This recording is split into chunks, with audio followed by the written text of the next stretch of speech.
I mean, from the front of this airplane to the back of this airplane, there's different time zones, I imagine. Come on. It's genuinely hard to steer this plane. Somebody else said some relatively negative things about the A340. Well, more specifically, the Airbus A340 300 and 200. You know, the ones that were a little bit underpowered because it had tiny engines. But everybody, I do love the bigger A340s, the 500 and 600, where they put bigger engines and an overall longer fuselage to the airplane, as well as a beautiful new landing gear in the center that made butter landings look very good. With a tilted landing gear, double tilted landing gear.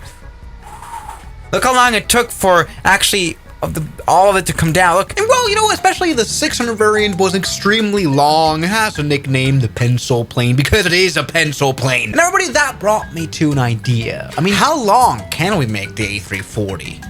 Let's make a super pencil airliner. Here we have right here the Airbus A340 500 by Jar Design. Very beautiful add-on aircraft, and I'm thinking I'm gonna definitely break the terms of service by completely demolishing it and making it super long. Great. And I think this shouldn't be hard at all. I mean, after all, we can just probably move the front of the fuselage by 50 feet, and so we have a 50 feet longer airplane. Let's maybe move the cockpit elements as well. Perfect. Like that. Very nice. Now, of course, the nose landing gear will have to go up front. Yes, I'm doing this realistically, right? Now, the only thing that's left is to do some modeling so, you know, that we have this middle part as a fuselage. 10 hours later. All right, and yes, there we go. This fits perfectly here. Very nice. We've already done the 3D modeling. Now we have to do the physics. See, in X-Plane, the OBJs, the visible ones, aren't really the ones that are calculated for the physics engine. Rather, you have to kind of create a custom body for the aircraft. And you can see that outlined right here. This is still in form of the old nose, which I would describe as sort of the hitbox of the aircraft. We have to kind of change that. I got my calculator right here. We can quickly calculate the new dimensions for this hitbox. Sounds more complicated than it is. All right. Perfect. Take a look at that. That's already moving in front. There you go. Perfect. This actually looks like the shape of the A340 nose now. Now, the only thing that's left for the physics model is, of course, the center of gravity. This will be a bit of a problem. Now that we've only extended the nose of the aircraft, the center of gravity will definitely be in front of the wings. There we go, moving it there. Perfect. See, this ball right there is the center of gravity, which again is in front of the wings. Let's do a flying test and maybe see how it flies. All right, so we'll come aboard this beautiful A340 now.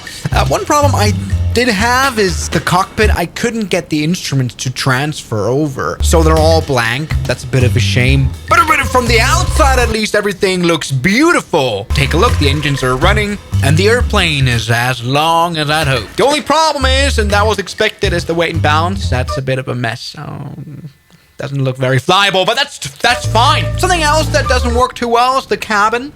If you don't want to see it, it's kind of a cabriolet. There we go, new selling point, cabriolet first class. But something we do have is actually the cabin in full length. Yes, I managed to do that by just, you know, putting multiple cabins to the airplane.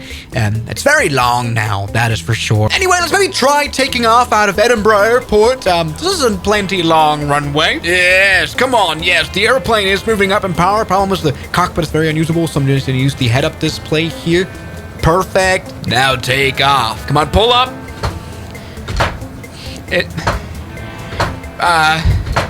No, that doesn't work. All right, I guess something we could do is maybe cheat ourselves up into the air. Yeah, you know what, actually, we are fine. Yes, you know, if you bring enough speed into the wings, they're actually able to counter that big weight and balance. This might not be too realistic, but here we go. We are flying, everybody. A very long airplane. You just can't really put any passengers in front, I imagine. Yes, already we have London City right in front of us. What I'm not really sure about is the airspeed required to make this plane fly.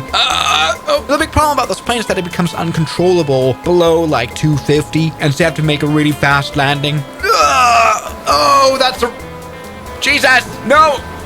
That's a bounce. This plane doesn't fly properly. I've messed everything up. All right, we're definitely going to overrun. This is not working.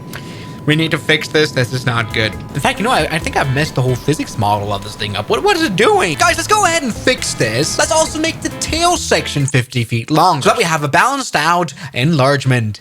Great. And yes, as always, I'm now going to put the tail 50 feet behind. Perfect. And you can also see, there you go, now the flight model. I've put that also. It's time for a bit of texturing work to make it all perfect. And now let's finally fix the center of gravity back to the middle of the wing. Yes! Can you see that ball in the middle of the wing right there? Perfect. We are ready to fly our newly done A340. But you take a look at this transformation right here, and we can see the back is nice and long. This is a balanced out long airplane. Let's maybe go full power already and take off. I mean, something that does work, by the way, is the FMC. That's not bad. Now for the flying, we have to remember the flaps are forbidden. We need to keep the plane as flat as possible. Now gaining speed, and yes, the plane, it wants to take off. Can you see that? Yes! Very slightly. You really don't want to have a tail strike. Beautiful. It's interesting how these small wings can actually carry this very long fuselage. It looks very ridiculous. Everybody, I am proud of my project. Now, is this very realistic? No, not really. I don't think weight-wise this would work at all. Something I also am realizing is that the plane controls a bit weak. Obviously, we have very weak control surfaces compared to the huge size of the plane. It's quite interesting how these vertical stabilizers and the horizontal stabilizer are even able to maintain flight with this long fuselage. It's crazy. Overall, perfect airliner. I mean, take a look at the beautiful cabriolet cabin.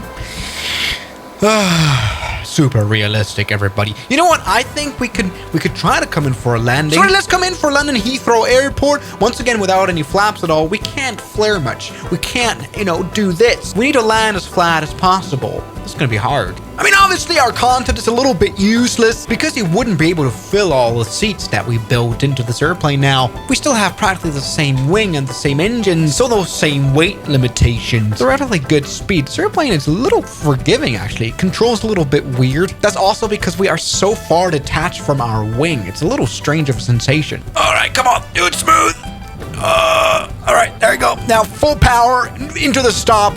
Now, come on. Yes, there we go. We have stopped now. I think the hardest part of this airplane is actually taxiing. I mean, from the front of this airplane to the back of this airplane, there's different time zones, I imagine. Come on. It's genuinely hard to steer this plane. Jeez, come on, get around the corner now. Don't you crash, please. Yes, you definitely need very strong brakes on this airplane now. There's a lot of forces on, especially that front landing gear. Jesus, kind of like a big U-Haul truck. We're now moving around the Heathrow Airport. That is very realistic. So there we have it. This is by far not the worst idea we've had on the channel, to be very fair. So already the A340, let's call it the A340 5000. This one can seat, and according to my calculation, 630 passengers. Or not. Probably not.